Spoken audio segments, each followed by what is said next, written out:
This is Dr. Rob Harder with the Nonprofit Leadership Podcast, Making Your World Better. What does it take to be an effective nonprofit leader today?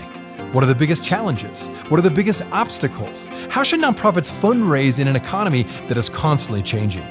All of these reasons combined led me to start this show. And it's my hope that through this series, people can learn not only what it takes to be an effective nonprofit organization, but to hear from effective leaders who are successfully making a positive impact in their communities.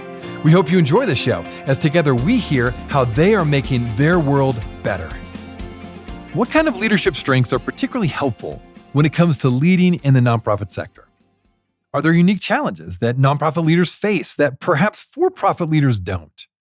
Are the leadership traits for nonprofit leaders the same as they are for other sectors? Well, this and other leadership-related questions will be answered by my guest, Bertina Ceccarelli. Bertina is the CEO of NPower. It's an organization that connects women of color with tech training programs to build foundational tech skills and help them move into positions within the growing tech workforce.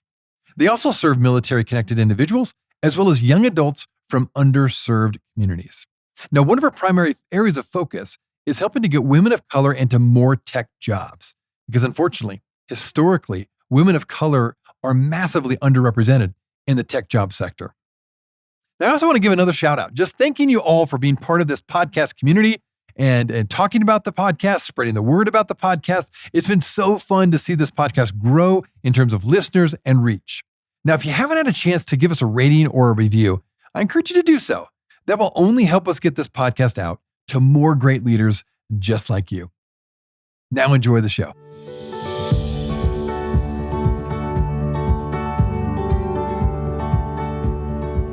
Well, Bertina, it's great to have you on the show today. So there's been many articles written and online discussions about the fact that our tech job sector overall has been dominated by white males primarily. In fact, it's been noted that Black and Latinx women make up only 5% of U.S. tech jobs. Now, you're the CEO of an organization that connects women of color with tech training programs to build foundational tech skills. Upon completion, then, transition into an entry-level position in the growing tech workforce. You also serve military-connected individuals as well as young adults from underserved communities. Now, could you give us a quick overview of what led you to be the CEO of this organization? Oh, Rob, well, I really appreciate the opportunity to be here today. Really love your podcast and would happy to jump in and tell you a bit more about NPower and really what drove me to join the organization and embrace the mission. First, just for your listeners, the overall mission for NPower. We are a national nonprofit and rooted deeply into community, committed to advancing racial and gender equity in the tech industry. And we do that through a range of skills-based training, all free to our students, real-world hands-on experience with a number of our corporate partners, and really an ecosystem of supportive services to help remove the barriers that might prevent our students from completing our program. We couple that with mentorship, with coaching. And once individuals graduate from our program and become full-time employed in the tech sector, we offer an array of services for alumni to make sure that they're not just experiencing a great first professional tech job, but they are supported throughout their career so that they can scale up in income advancement and mobility, which is what we're really driving for long term. If I had to just say in a nutshell, what we are focused on every single day is helping bring people from often situations of poverty to middle class plus wages and long-term upward economic gain. And that's part of the reason that drove me to be so interested in this operation, the potential of the organization and the opportunity to lead. And it really goes back to my own background. And, Rob, one of the things that I've experienced being in the nonprofit sector for as long as I have, that's been nearly 20 years now, is that almost every leader you speak to and almost any individual anywhere within the nonprofit sector is there for oftentimes a deeply personal reason. And I always enjoy hearing the stories of why people who are incredibly talented, motivated, full of just incredible skills, make a choice to join the nonprofit sector, oftentimes where They might be paid less than what they could earn in the private sector, but choose to do so for those very personal reasons. And for me, I felt growing up, college was not a foregone conclusion. Neither of my parents graduated from high school. They were supportive and loving. I'm fortunate and privileged to be a child of a two-parent household, but they will be the first to confess they didn't know how to guide me on my own journey. And it was through a series of coaches and mentors in high school and nonprofits like United Way that helped me find a path to college and ultimately into engineering. So my first job out of college was in IT support for Procter and Gamble. And it became for me such a great pathway to a lot of other things. And what I learned of NPower and what the organization does, it just for me came full circle because it's an opportunity for me to help a whole generation of individuals who are looking at tech as an opportunity to change their economic situations, that of their families and their communities, and experience career progression in ways that the tech sector uniquely can provide. Now, I always like hearing the personal draw of why people go into the nonprofit sector and why they either start their own nonprofit or they get involved with a particular nonprofit. So thank you. Thanks for sharing a bit of your personal story. I know there's a lot more there, but thank you for that. Now, I understand that at NPower, you helped to start Command Shift, which is a coalition of Fortune 500 companies like Citi, Amazon Web Services, Accenture, and new partners like LinkedIn and Juniper. Your goal is to harness their resources and power to break down entrenched biases and barriers so women of color can have the stability and the security they deserve in the tech field. Now, tell us more about Command Shift and what has been some of your top accomplishments so far? Yeah, so I really appreciate that question. Look, I'm going to start with a story on what it is we at NPower learned ourselves that led to the launch of Command Shift. And this is getting very real for a moment because I'll tell you, we weren't doing a very good job attracting women of color ourselves into our 16-week tech fundamentals training program. And as we really dug deep and asked some hard questions about why that is, we recognized, we weren't recruiting from the right places. Many of our recruitment materials advertising our program didn't feature women of color.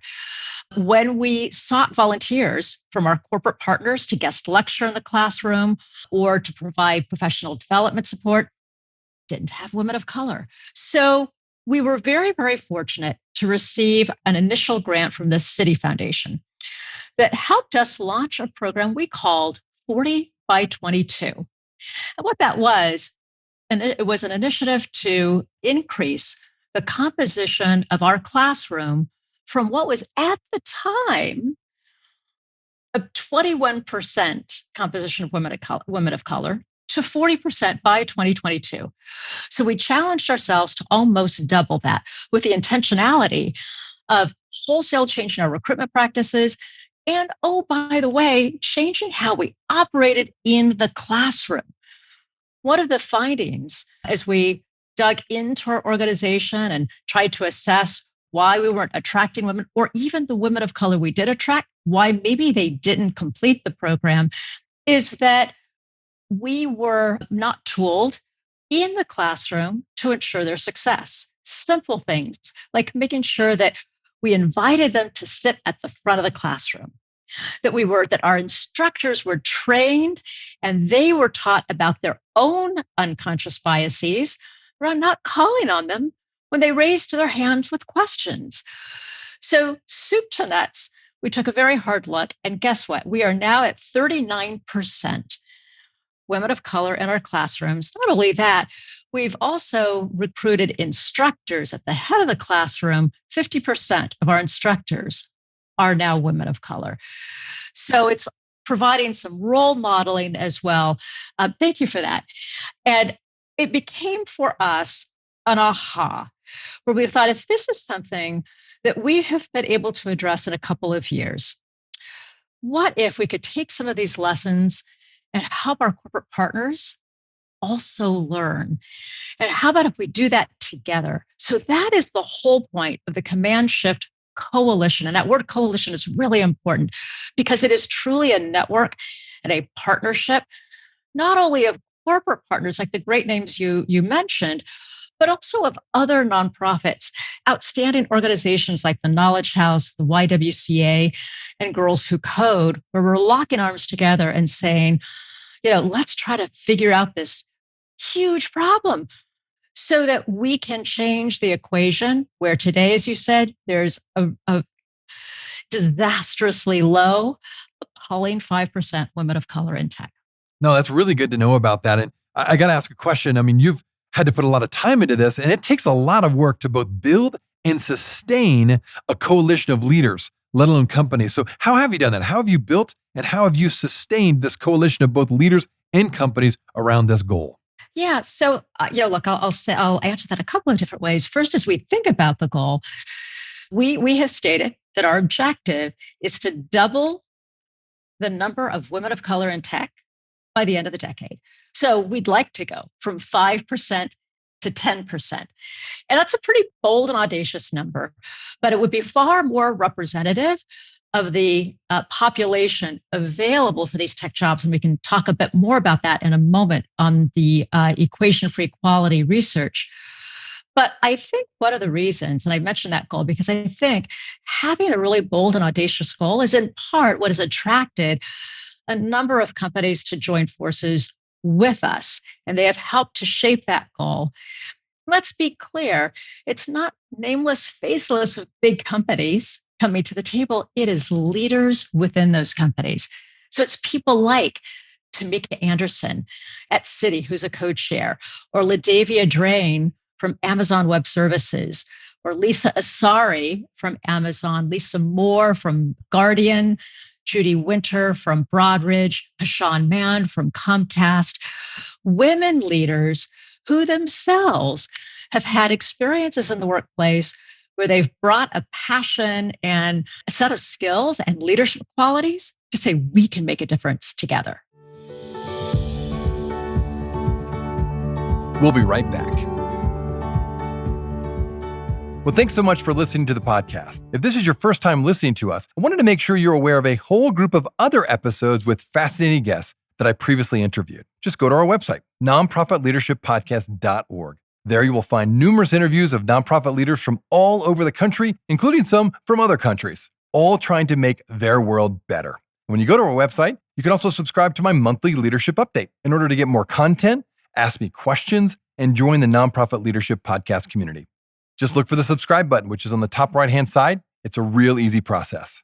Well, thanks again for listening. Now back to the show.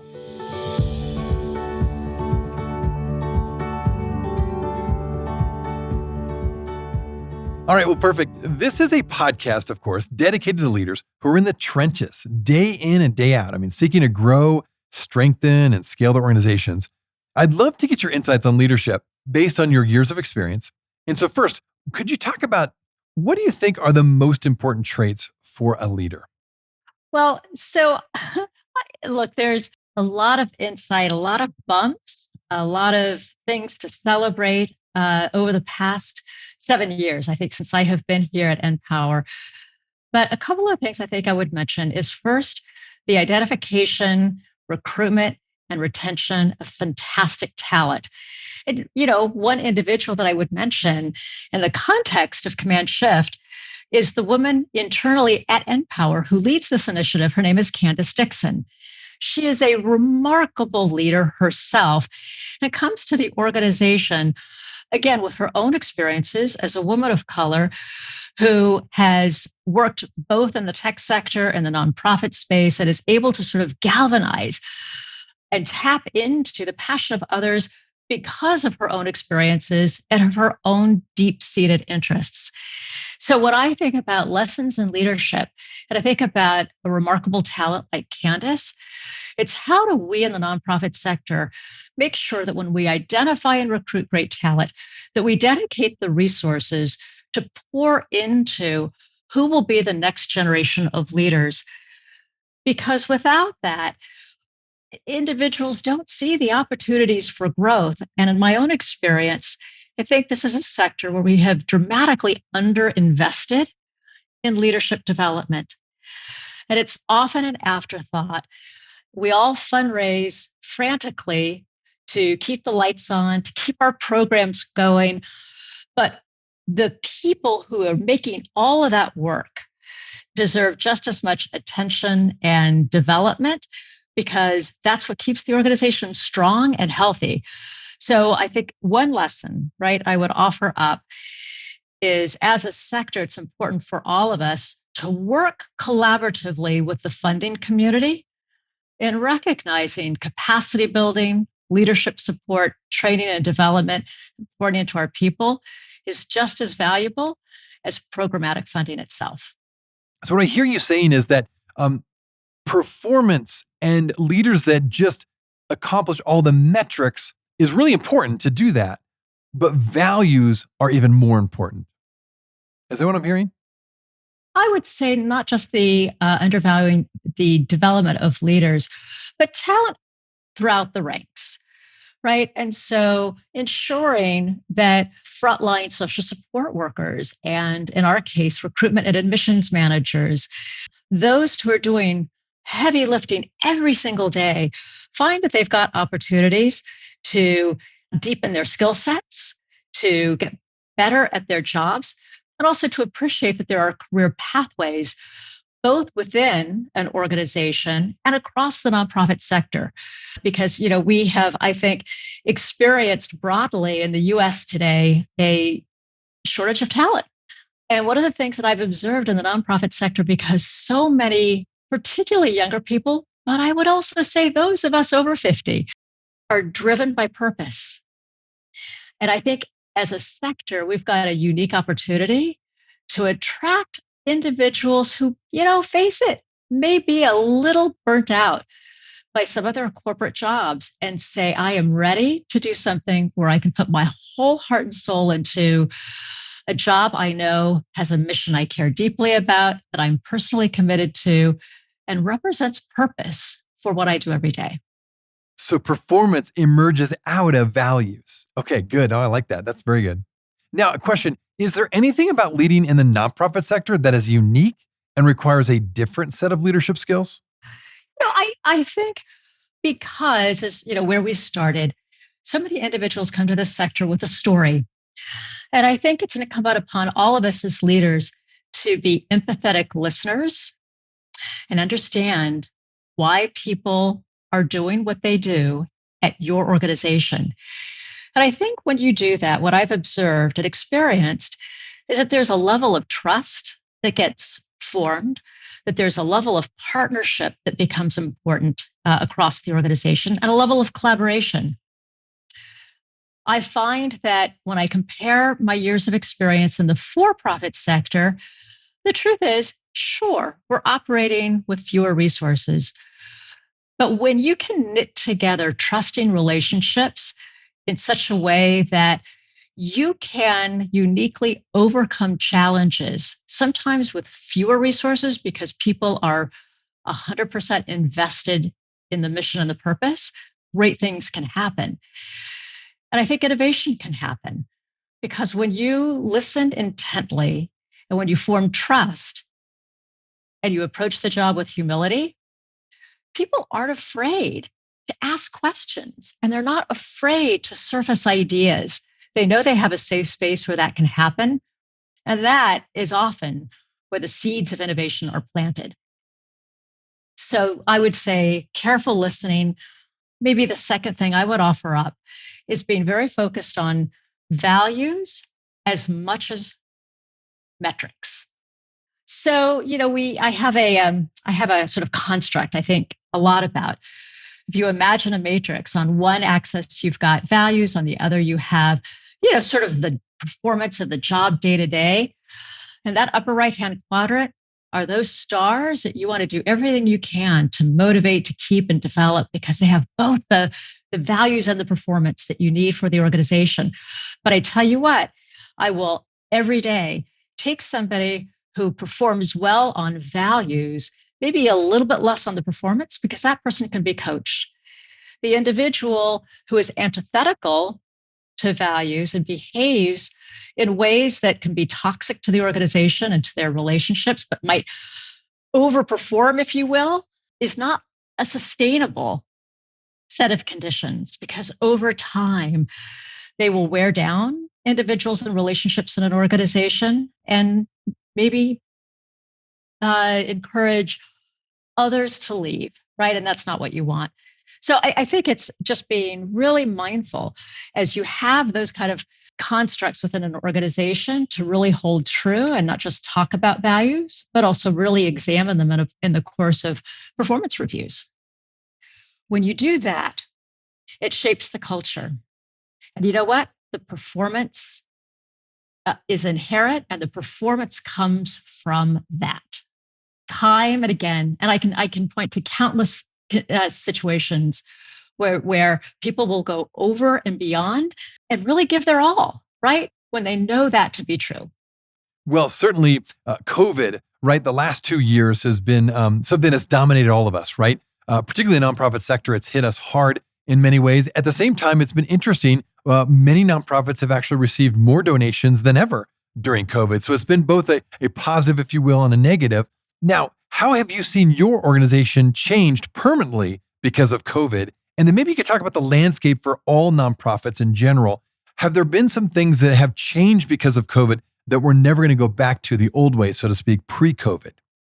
Yeah, so I'll answer that in a couple of ways. I'll talk about just operationally how it has changed our organization, but I'll also tie it back to our first conversation around command shift, because it has definitely impacted women of color that we're looking to serve. So operationally, our business model is forever different.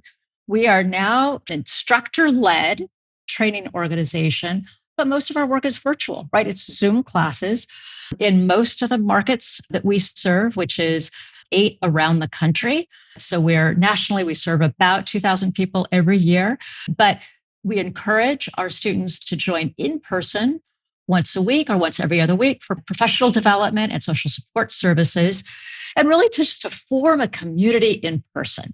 So our staffs locally have gotten very clever about how to use that in-person time to really maximize the interaction and just the sort of social component that we continue to believe is really important. But because we are now doing so much training virtually, it's also allowed us to take some of our programming, like our advanced training in cybersecurity and cloud computing, to offer that nationally to individuals around the country, where before those programs were anchored in those 8 geographies. So that's one. The second is I think about Command Shift and this important market that we are now serving. We did a piece of research called the Equation for Equality, and it was done with Lightcast, which used to be called Burning Glass.